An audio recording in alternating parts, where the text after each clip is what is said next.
Tere tulemast meie järjekordsesse robomatemaatika tunnikavade ühislahendamisse. Seekordne lahendamine saab olema natukene teistsugune. Selle asemel, et süübida roboti tegevustesse, proovime hoopis luua mõtestatud seose, kuidas matemaatika ülesanne viia siis läbi teadmise ülekande lasteni.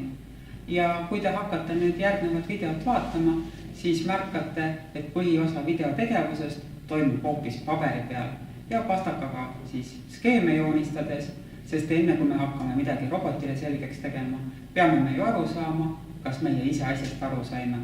Ja läbi sellise mõtlemise sünnibki arusaamine ja seos matemaatikaga. Mõnusat vaatamist!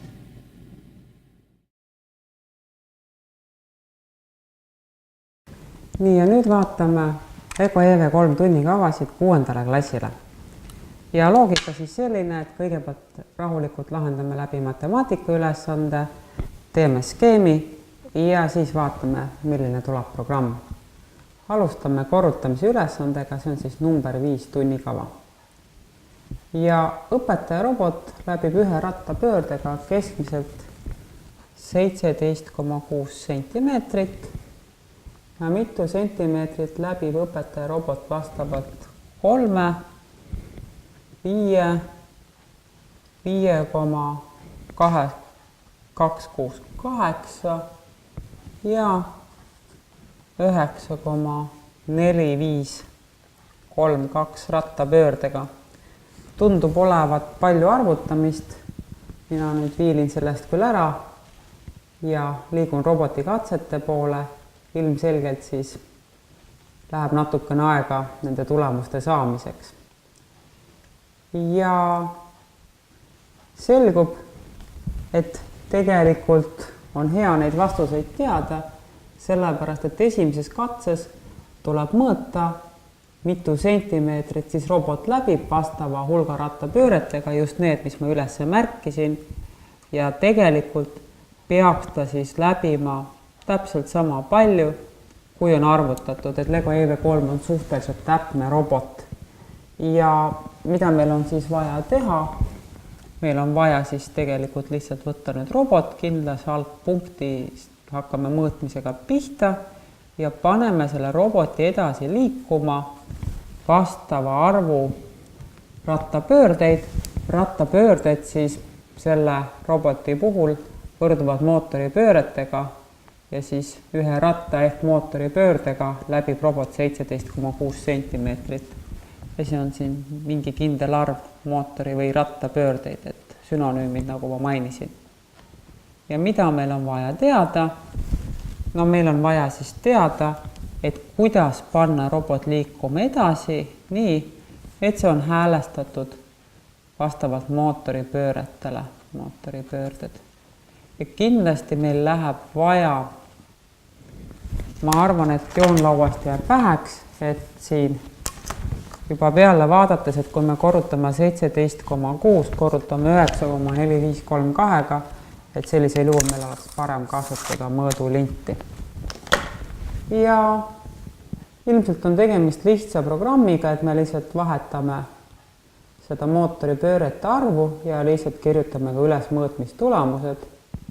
Ja pilk näidisprogrammile näitab, et tegelikult nii see ongi, et hakkame pihta siis näiteks 3, teen ise ka kaasa selle mootoripöördet, paneme siia 3, siis järgmine kord paneme 5, siis vastavalt 5,268, näete, koma asemel on siis punkt ja viimane kord siis 9,4532.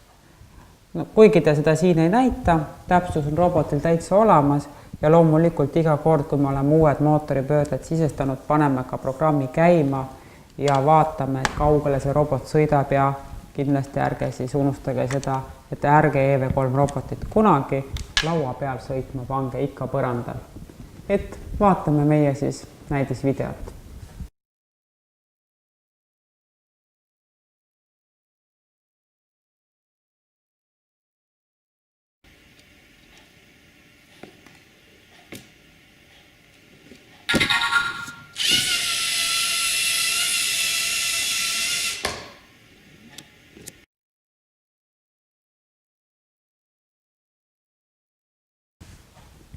ja liigume nüüd edasi katsele number 2 ja katse number 2 küsib, et mitme sekundiga läbib robot 10 rattapööret vastavalt kiirustel 25, 50, 75 ja 100 ja vaja on siis ka arvutada roboti keskmine liikumiskiirus sentimeeter sekundis erinevate kiiruste korral. No selleks, et me saaksime seda keskmist liikumiskiirust arvutada, meil on ilmselt vaja ennem need robotikatsed läbi teha. Ja siin on siis tegelikult suhteliselt sarnase asjaga tegemist, et paneme selle roboti jällegi liikuma ja ta siis liigub kindla hulga ratta ehk mootori pööret, 10 pööret. Aga mida me nüüd muudame? Meil on siis vaja teada, et kuidas muuta seda edasi liikumise kiirust. Ja pakutud kiirusteks on antud juhul 25, 50, 75 ja 100, et see kiirus saabki siis edasi liikumisel olla 0-100 ja ka tagasi liikumisel 0 siis kuni -100. Et tagasi liikumine on siis miinusmärgiga. Aga mulle tundub, et ega me selle näidisprogrammiga midagi suurt ette ei peagi võtma, küll oleks hea teha üks tabel, et keskmine kiirus välja arvutada. Ja ega siin siis muud ei olegi, et oli vaja märkida, et liigume edasi 10 rattapööret, alati seda me ei muuda, küll aga hakkame siis vastavalt muutma neid kiiruseid, mis meil oli 25, 50, 75 ja 100 ja vahepeal siis märgime ära, mis me tulemuseks saime ja arvutame siis ka keskmise kiiruse sentimeetrites, et on vaja siis vastavalt stopperit mõõtmiseks. Nii, aga meie vaatame näidisvideo.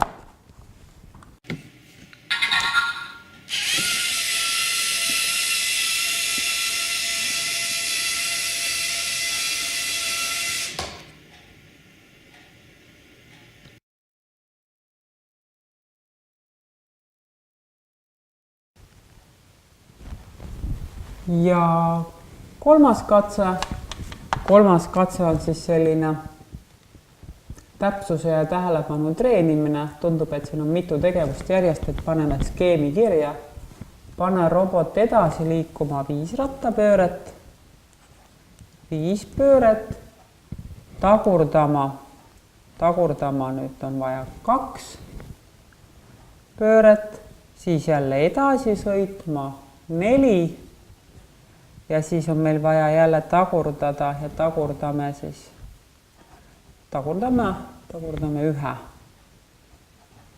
ja vaatame, kuhu me siis lõpuks jõuame. Ja siin on ka küsitud kontrollküsimusena, et mitu sentimeetrit me siis lõpuks edasi liikusime selle edasi-tagasi tagurdamisega. Vaatame ka näidisprogrammi ja siin näidisprogrammis on toodud siis 2 erinevat võimalust tagurdamiseks. Et hakkame otsast pihta. Edasiliikumine on tavaline ja nagu näha, et üks võimalus on siis sõita miinuskiirusega, aga teine võimalus, mida ka siis programm lubab, on sõita miinusrattapöördeid. 2 tagasi, lähme veel 4 edasi. Nii. Kellele meeldib, võib loomulikult kiiruse panna suuremaks.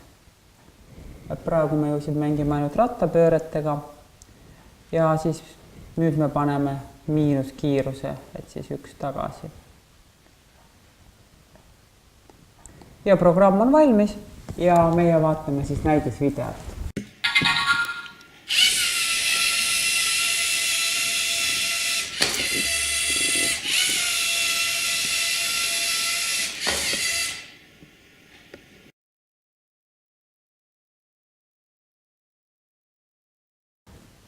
Ja järgmine ülesanne on protsentuaalne jaotus ja tegemist on siis õpetaja päevaste söögikaloritega.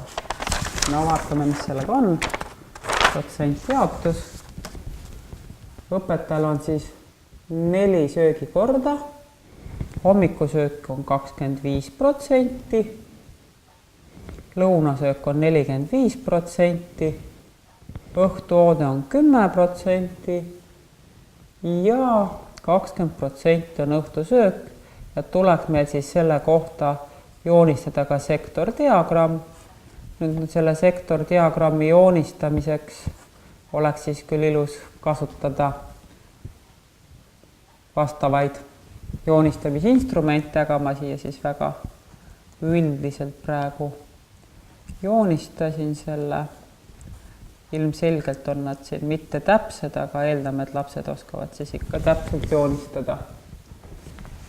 Ja liigume edasi roboti katse juurde ja vaatame, mida meilt oodatakse. Siin katses on nüüd meil vaja kasutada seda sama joonistatud diagrammi, nii et paluge lastel ta siis hoolselt joonistada, muidu ka roboti ülesanne välja ei tule. Aseta roboti parem ratas joonistatud ringi keskpunkti ja pane robot pöörama ümber parema ratta nii, et see peatuks iga joonistatud sektori lõpus. No hakkame siis mõtlemisega pihta, et meil on siin robot, B ja C ratas, niimoodi, pane robot pöörama ümber parema ratta, antud juhul on siis see parem ratas ja niimoodi, et ta peatuks iga joonistatud sektori lõpus. Mida see siis tähendab? Me peaksime siis tegelikult teadma kraade, ehk meil tuleks siis välja arvutada, niimoodi, meil tuleks välja arvutada kraadides, et palju on siis vastavad protsendid ja selleks, et aru saada, palju me oleme pööranud, et siis meil oleks selleks vaja kasutada gyroandurit ehk nurgaandurit ja järelikult, kui me hakkame nüüd pöörama, siis me peame ootama, et ka vastav arv kraade on pööratud, et gyroandur on siis see andur ja ta saab aru, et kuidas tasapinnal need kraadid muutuvad. Ootame siis neid kraade. Ja kuna meil on tegemist 4 söögi korraga, siis me teeme seda ilmselt kõike 4 korda, aga kordust me ei saa kasutada sellepärast, et tegemist ei ole ju mitte samaväärsete pööramistega oleks olnud, et iga kord oleks söönud 25%, oleks väga lihtne olnud. Küll siis me peame tegema programmi, kus nad on järjest ja peame siis teadma seda, kuidas panna robot pöörama ühel rattal pidevalt pöörama. Ja samamoodi me siis peame teadma, et kuidas me ootame teatud kraadide saavutamise ära. Ootame kraade. No, lähme kohe näidislahenduse juurde ja vaatame, mida meil siin siis pakutakse. Kraadid on ilusasti välja arvutatud ja tundub, et siin on tegemist ühe päris pika programmiga. Aga hakkan seda siis ka ise tegema ja vaatame, kuhu me oma tegevusega jõuame. Hakkame pöörama ühel rattal. Kuna pidime pöörama ümber parema ratta, siis teeme kõiki tegevusi vasakul rattal. Vasakul ratas on B ja paneme ta siis pidevalt edasi liikuma. Ja 50 on võib-olla liiga kiire. Paneme siis 25, võib ka aeglasemaks panna. Ja nüüd siis otsime üles ootamise ja hakkame ootama gyroandurit, gyrosensorit. Ja ärme siis isegi võib-olla täpselt neid kraade võrdle, sest kraadide võrdlemise puhul me peaksime järjest suurenevalt kraadid juurde liitma. Et vaatame lihtsalt, et nurk muutuks ja nurk muutuks siis esimesel korral 90 kraadi. Nii, 90 kraadi on saavutatud, jääme seisma tundubki, et lugesin selle ülesande liiga uisa-päisa läbi, lähen korraks jälle ülesande juurde, et siin tegelikult ongi niimoodi, et kui alguses see funktsionaalne lugemine on võib-olla raske, et siis võib vaadata seda näidislahendust ja tulla tagasi ülesande lugemise juurde, et me peame ta panema siis peatuma iga joonistatud sektori lõpuks, no ei ole öeldud, kui pikaks ajaks peatuma. No ma arvan, et 1 sekund võiks olla täitsa piisav. Paneme ta 1 sekundiks peatuma ja liigume siis sama kiirusega edasi. Et võtame siis antud juhul, teen kopeerimist, nii, jälle 25 kiirusega.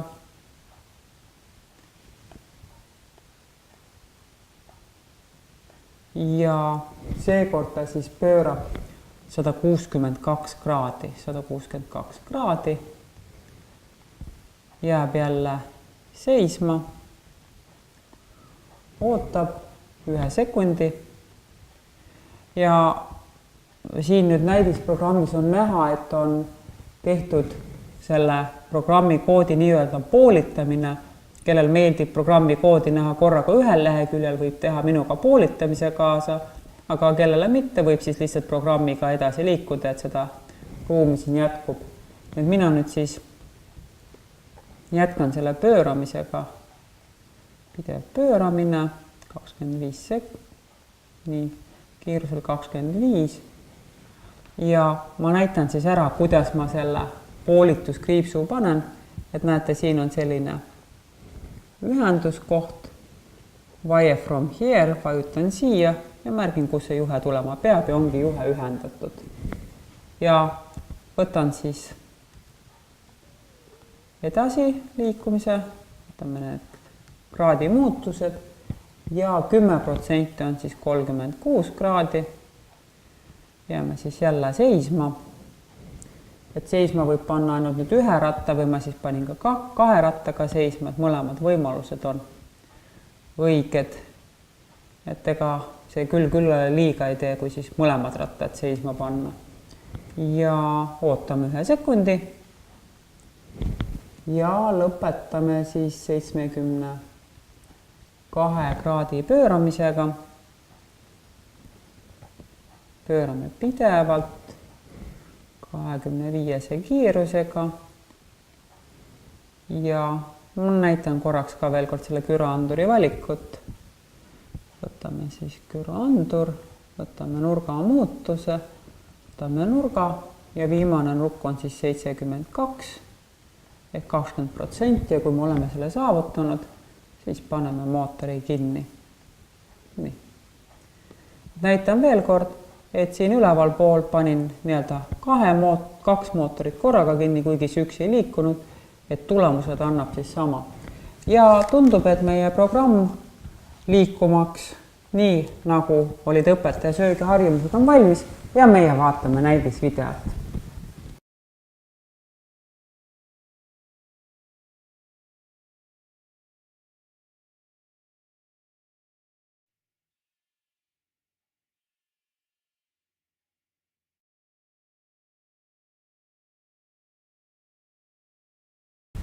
Ja tundub, et need söögikorrad on ka katses 2 aktuaalne, aga antud juhul me siis ei kasuta enam sektordiagrammi, vaid kasutame siis juba vastavalt teistsugust skaalat ja siis meie mõõtkava on selline, et 100% on 50 sentimeetrit.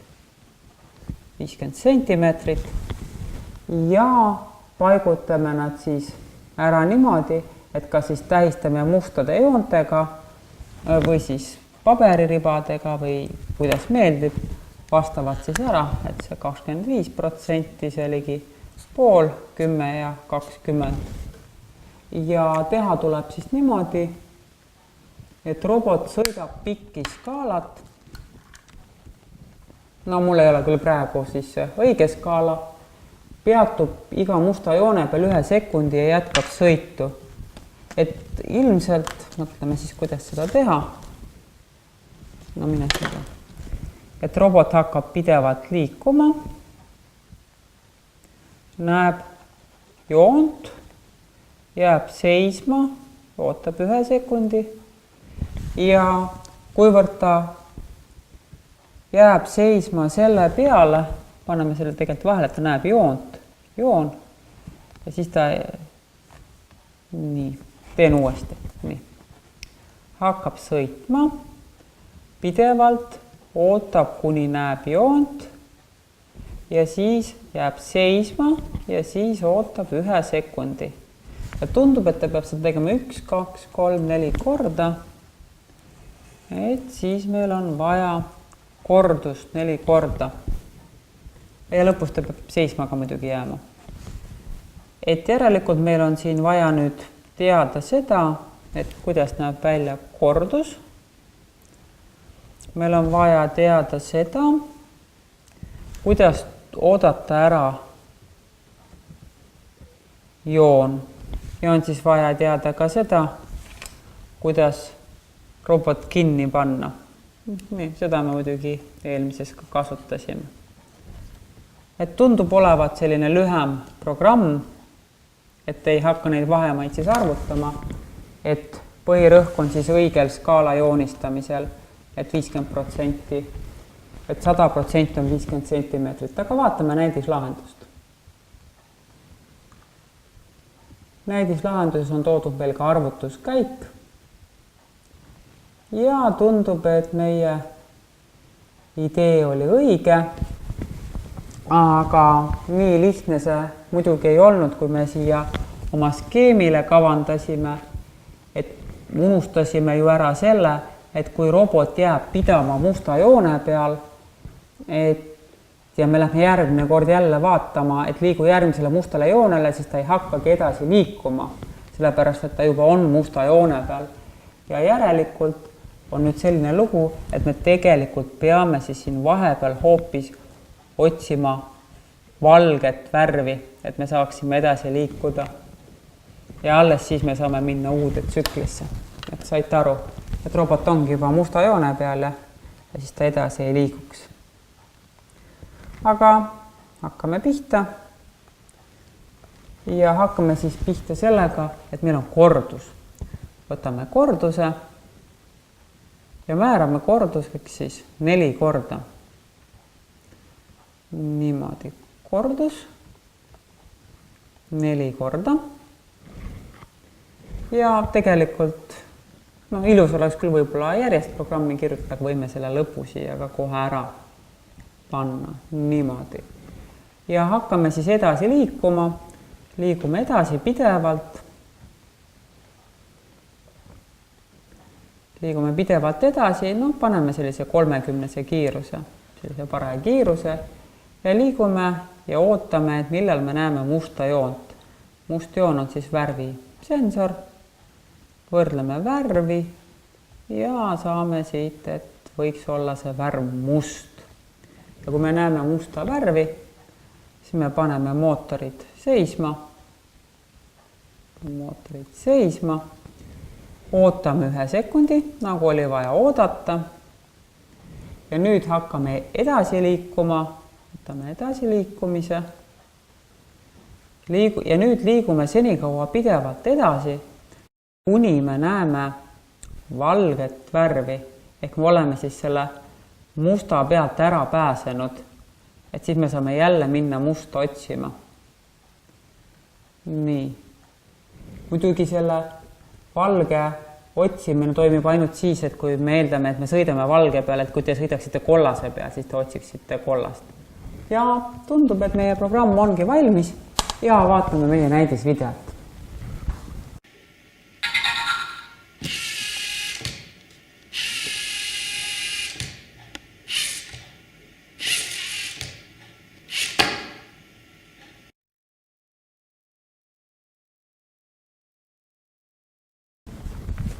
Ja tundub, et 3. katses on meil päris tõsine väljakutse, et peame mängu võtma ka takistused. Kasutame eelmise katse skaalat, paigutame nende skaala peal toodud mustadele joontele takistused.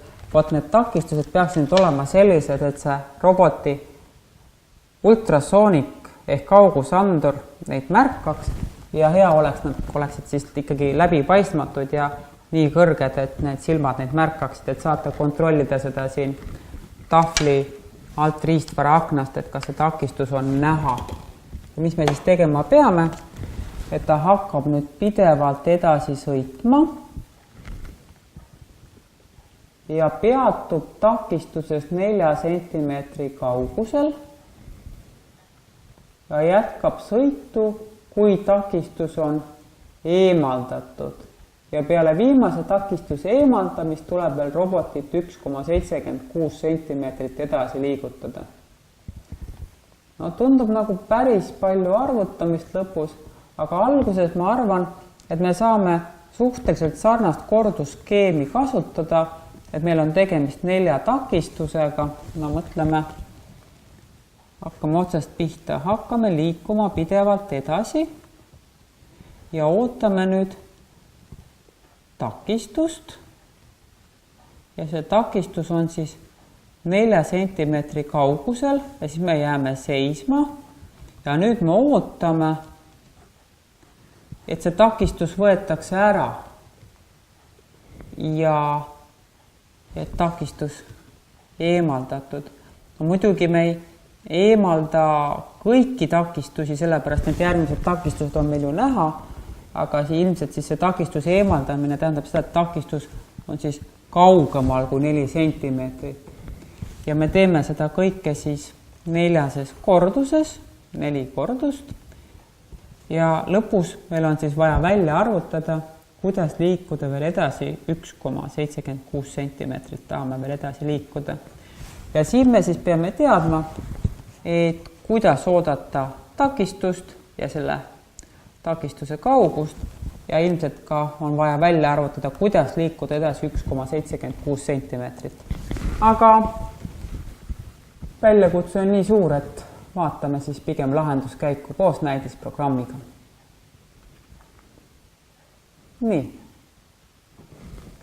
Ja tundub, et me saame oma olemasolevast programmist päris lihtsa vaevaga teha siis selle programmi ja hakatuseks siis võime ära võtta ootamise, võtame siit juba ootamise ära ja hakkame siis programmi ümber kujundama, et sõidame edasi, seekord sõidame edasi isegi aeglasemalt 15-ga ja nüüd meil on vaja oodata takistust ja takistust me näeme sellise sensoriga, mille nimi on ultrasonic sensor, võrdleme kaugust ja nüüd see 4 siis tähendab seda, et asi on lähemal, no märgime, et asi on lähemal või võrdne kui 4 sentimeetrit. Ja nüüd siis jääb seisma robot ja jääb uuesti ootama. Ja ta jääb siis nüüd uuesti ootama jälle, et seesama ultrasonic sensor võrdleb distantsi ja kui nüüd see takistus on läinud kaugemale kui 5 sentimeetrit, siis ta jätkab sõitu. Aga lõpus ta ei jää nüüd seisma, vaid lõpus ta liigub edasi 0,1 mootoripööret, sellepärast, et kui üks mootoripööre oli 17,6 sentimeetrit, siis ilmselt ei ole väga raske aimata, et 1,76 sentimeetrit on täpselt 10 korda vähem. Ja tundub, et ongi meil programm valmis ja meie vaatame näidisvideot.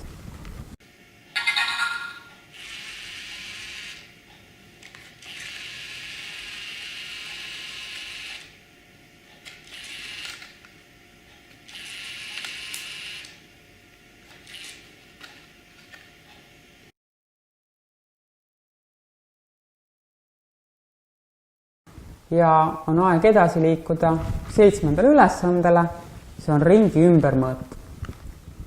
Ja ringi ümbermõõdu puhul, eks ilmselt alguses on vaja arvutada ringi ümbermõõt, võtan puhta paberi, märgime jälle matemaatika andmed üles, et õpetaja robot pöörab ühel rattal, pöörde raadius on 12 sentimeetrit. Raadius on 12 sentimeetrit. Ja kui pika tee läbib õpetaja roboti liikuv ratas, kui robot teeb 2 täisringi, et ilmselt meil on siis kõigepealt vaja arvutada, kui pika vahemaa läbib siis robot ühe täisringiga, 1 täisring, ja seejärel arvutame välja, kui palju siis robot läbib 2 täisringiga. No ja eks siis on see selge, et eks ta ole ilmselt 75,36 2 täisringi puhul, kui me ta nüüd välja arvutaksime. Aga liigume meie edasi katse juurde ja katse 1 palubki siis, et pane robot otse edasi liikuma nii mitu sentimeetrit, kui mitu sentimeetrit läbib õpetaja roboti liikuv ratas roboti pööramisel 1 ringi ja 2 ringi võrra. Et tegelikult meil on siis vaja vastavalt see robot edasi liikuma panna, kui palju on 1 või 2 täisringi ümbermõõt, kui ringi raadius on 12 sentimeetrit. Ja selleks on meil vaja nüüd teha teisendused ja teisendused on vaja teha lähtuvalt teadmisest, et 1 mootori pööre on 17,6 sentimeetrit. Nii et kui me oleme kõik need arvutused ära teinud, siis tegelikult on väga lihtne seda programmi ette kujutada, et me paneme lihtsalt selle roboti edasi liikuma, et ta siis nüüd 2 täisringi puhul läbiks näiteks siis 75,36 sentimeetrit. Me lihtsalt peame teadma, et see edasi liikumine, et kuidas ta siis mootori pööretes edasi liikuma panna, mootori pöörded.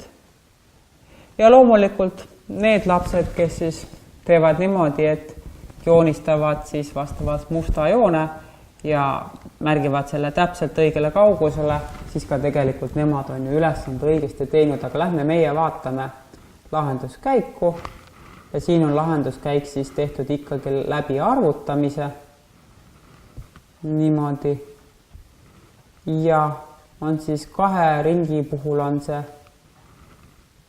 1 ringi puhul on see pikkus 75,36 ja 2 ringi puhul 105,72.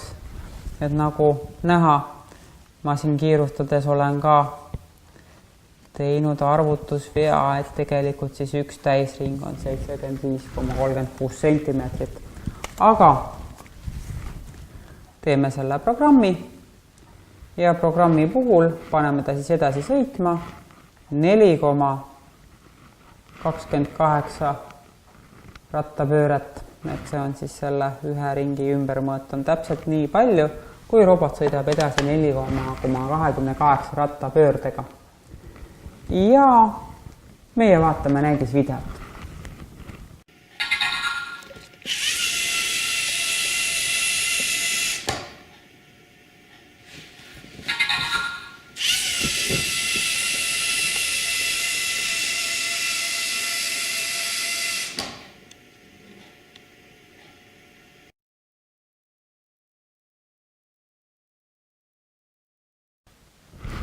Ja järgmiseks katseks on meil vaja koostada programm, kus saab määrata ise ringide arvu, mida robot peab tegema. Ja tegelikult see on nüüd selline ülesanne, kus on niivõrd palju võimalusi, et võiks minna kohe vaatama, millist lahenduskäiku siis meile pakub näidisprogramm. Ja näidisprogramm pakub meile siis 2 võimalust ja ilmselt on alguses välja arvutatud, et kui kiiresti siis robot suudab mootoripööretes läbida 1 ringi ja teisel puhul, kui kiiresti ta suudab vastaval kiirusel seda sekundites teha.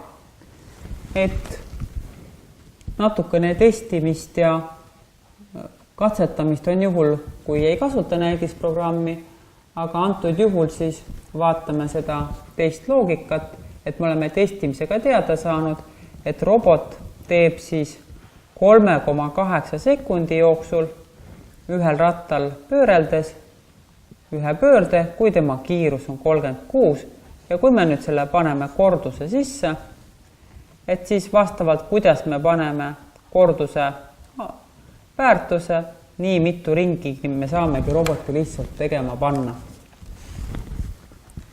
Et võtan korduse, panen siis esialgu ühe korduse, aga võime siis siia panna 2 ja ka 3. Võtame nüüd selle ühel rattal pööramise, võtame kiiruseks 36 ja ajaks paneme siis, määrame, et liigub robot edasi sekundites ja määrame ajaks 3,8 sekundit. Et siis 3,8 sekundiga kiirusel 36 peaks robot tegema ühe täisringi. Kui teil ei tee, siis korrigeerige vastavalt kas kiirust või sekundeid ja meie vaatame näidislahendust.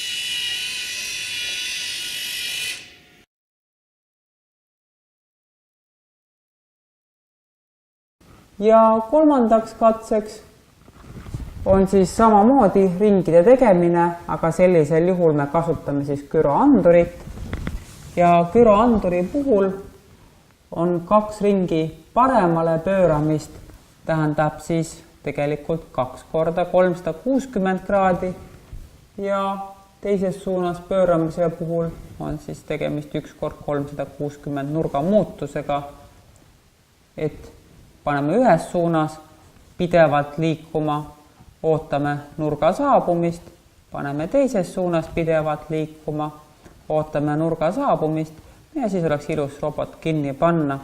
Et siin me siis peaksime teadma seda jällegi, et kuidas me saame gyroanduri abil seda nurka ootama hakata. Et see pööramise asi ühel rattal peaks meil nüüd juba siis selge olema. On vaja lihtsalt teada, et kuidas siis pidevalt pööramine toimub, nagu oli ka eelmises katses. Aga vaatame, milline on näidislahendus. Ja tundubki olevat sarnane siis sellega, mis me arutlesime ja kui meil on vaja pöörata teises suunas, siis kindlasti, eks ole, nii-öelda vasakule pööramine ühe ratta puhul, nagu ka tagasi pööramine 2 ratta puhul on miinusmärgiga, et vasakul on miinusmärk, aga teeme selle programmi ise oma tahvlisse ka. Hakkame siis pöörama ühes suunas pidevalt edasi. Ootame, et gyroanduri nurk muutuks 720 kraadi.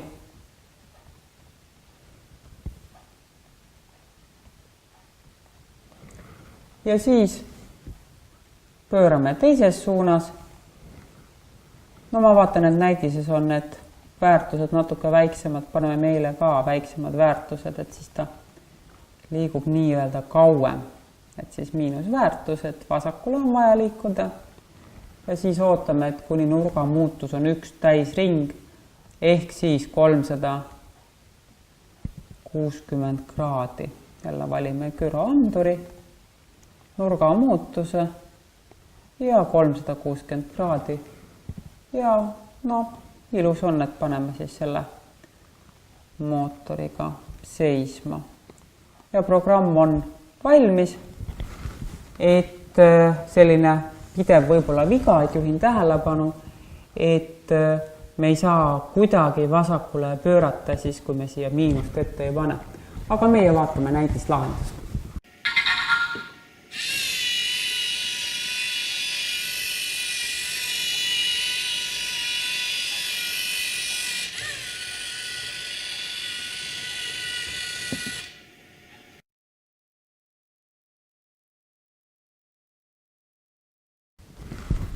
Ja vaatame siis viimasena temperatuuri ülesannet ja temperatuuri ülesande puhul on meil siis vaja kraadidega arvutada. ja paneme kirja. Hommikul näitas termomeeter Jõgeval oli -12. Ja nüüd on küsimus siis, kui palju näitab termomeeter, kui temperatuur langeb 5 kraadi võrra. No ilmselt siis 5 kraadi võrra langeb, ilmselt siis -17. Ja küsimus, et kui palju, kui ta tõuseb 3 kraadi võrra, siit samast siis jälle võtame sellest -12, et ta tõuseb 3 kraadi võrra, no siis ta näitab ilmselt -9. Ja tundub, et ongi matemaatikaga kõik ja saame liikuda katse juurde. Ja katse puhul meil on siis vaja joonistada paberile skaala. Niimoodi. Ma vaatan, kas mul on siin. Ei ole. Oli mul üks skaala, siin on ära kadunud. Et joonistate siis ise skaala, kus see 1 sentimeeter on vastav väärtus ja et täpselt ilus tuleks, et võib ju siis ka need soojad punasega joonistada ja külmad väärtused sinisega.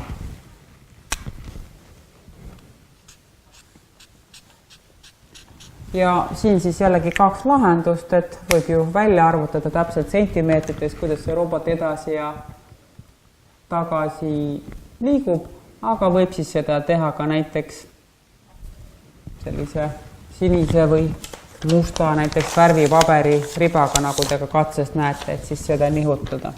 Ja esimene katse on selline, et liiguta robot -12 kraadi pealt 5 kraadi võrra madalamale temperatuurile ja siis liiguta algpunkti tagasi ja vahepeal näita ekraanil 5 sekundit vabalt valitud pilti. Nii. Ja mida meil on siis vaja teada? Meil on vaja teada, et kuna see robot pidi olema näoga kõrgemate temperatuuride suunas, et meil on siis vaja, et see robot tagurdaks. Ta tagurdaks. Ta jääks kindlas kohas seisma. Siis ta näitaks pilti ekraanil. Ekraan. Ja siis ta liiguks algpunkti tagasi. Kuna siin on jälle niivõrd palju erinevaid võimalusi, et lähme vaatame, et kuidas siis näidislahenduskäik on selle lahendanud. Ja näidislahenduskäigus on siis tehtud väga lihtsalt, et ei ole nüüd tehtud seda värvianduri asja, vaid on lihtsalt arvutatud kraadid välja ja need kraadid on siis seekord hoopis mootori kraadid, mitte isegi mootori pöörded, kuna see liikumine peab olema väga-väga täpne. Ja hakkamegi seda programmi siis tegema. Kustutame eelmise eest ära ja hakkame pihta tagurdamisega. Ja esimest korda siis mõiste mootori kraadid. Mootori kraadid tähendab seda, et üks mootori pööre on 360 mootori kraadi ja see võimaldab meil siis seda robotit väga-väga täpselt juhtida. Ja kui me oleme välja arvutanud siis vastavalt sentimeetrit, kuna meie skaala on ju sentimeetrites, et ka lahenduskäigust on siis see loogika näha, et siis meil on vaja panna üks selline aeglane tagurdamise kiirus ja määrata ära vastavad mootorikraadid. Antud juhul on siis selleks 102,04 mootorikraadi. Siis ilmselt selle külma ilmaga sobib näidata ekraanile pilti ja see pilt ongi juba image olemas. Võiks siis olla seotud mingi väljendusega, objektidega, et otsime siis midagi sobilikku, näiteks lumesadu ja ootame siis ka 5 sekundit enne, kui me jälle edasi-tagasi liigume. Edasi-tagasi, et kui me liigume algpunkti tagasi, et ka nagu te nägite, ekraanipildil ei ole ju ajalist kestust. ja kui me tahame täpselt samasse algpunkti tagasi jõuda, siis me võtame selle sama vahemaa ja paneme ta nüüd siis selle roboti liikuma edasi. Ja ongi meil näidisprogramm valmis ja meie vaatame lahendusvideot.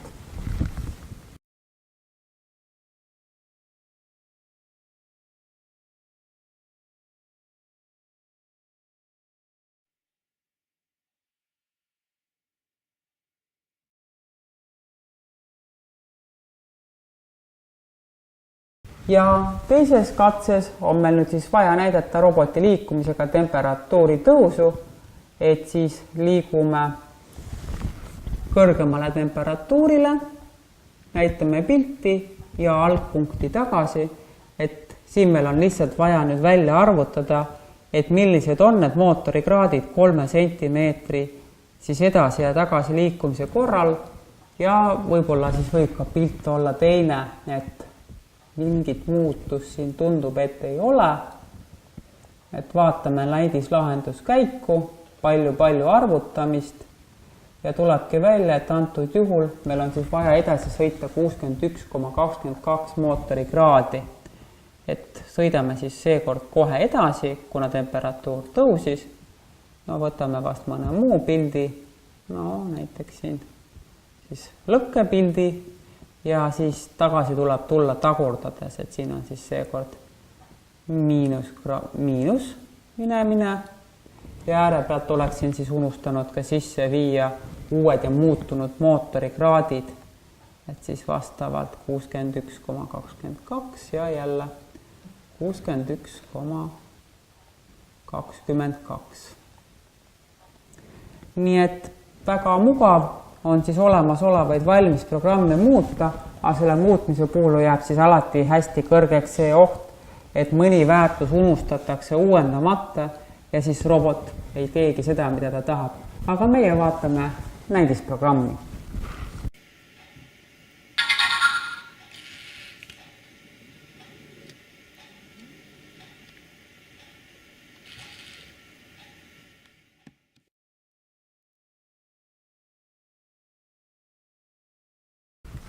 Ja kolmas katse on siis selline, kus me võtame tänase temperatuuri, mis meil täna on, ja liigutame robotit siis vastavalt -12 kraadiga kas edasi või tagasi.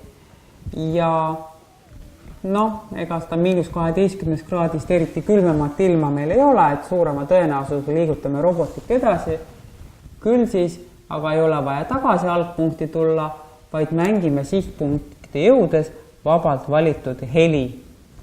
Et heli on meil siis siin selline asi ja milline heli see on, eks see jääb siis igaühe enda otsustada, lähme meie lahenduskäiku vaatama. Ja lahenduskäik ongi siis hästi lihtne, et lõpetame ta siis selle edasi liikumise ühe heliga. Ja mina tegelikult vaatan, kas ma hakkangi seda siin näidislahendusega muutma. No eks ma ikka hakkan. Et temperatuur oli uues 4 kraadi ja siis tuli kokku edasi sõita 326,53 mootorikraadi, et saada siis see tulemus. Ja näete, et tegelikult see kaar siin ka indikeerib, et kui palju meil siis neid mootorikraade kasutades on täis mootori pöördest veel puudu. Ja paneme lõppu nüüd ka ühe heli. No ja mis heli see võiks olla? Võib-olla kommunikatsioon. No, võtame siit, näiteks. Võtame meie siis, või võtame väljendid, mis meil võiks siin lõbusalt olla, kõik on väga vahvad helid.